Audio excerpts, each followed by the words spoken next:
হরে কৃষ্ণ প্রভু। হরে কৃষ্ণ। বসিরহাটে আপনার কাছে কি ভেজ বিরিয়ানি পাওয়া যাবে? হ্যাঁ, পাওয়া যাবে। কেন পাওয়া যাবে না? অবশ্যই পাওয়া যাবে।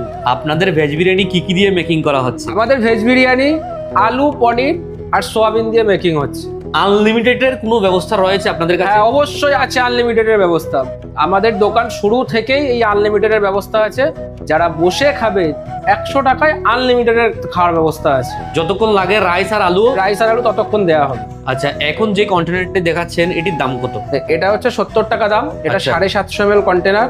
আমরা 750 ml কন্টেনারে 2 পিস পনির আর আচ্ছা। 1000 ml কন্টেনারে এখন 3 পিস করে পনির দেওয়া হয়। আর আলুটা 1 পিস করে দেওয়া হয়? আলু 1 পিস দেওয়া হয় আর সোয়াবিন হচ্ছে আনলিমিটেড, যার ভাগে যেরকম করে যেরকম পড়ে। হ্যাঁ, আর দুপুরবেলা এই ভেজ বিরিয়ানির সাথে আপনাদের কাছে কি ফ্রাইড রাইস পাওয়া যাবে? ফ্রাইড রাইস অবশ্যই পাওয়া যাবে। ফ্রাইড রাইসের সাথে কাশ্মীরি আলুর দাম কিন্তু কম্বো।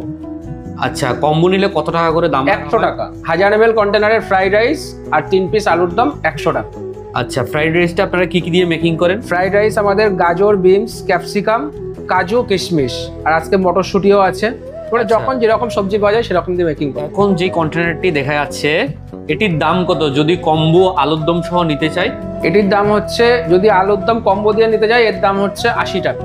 750 ml container. কয় পিস আলু দেবেন? 2 পিস আলু। খেতে হলে কোথায় আসতে হবে? বসিরহাট চৌমাথা প্রভুপাদ ভোজনালয়।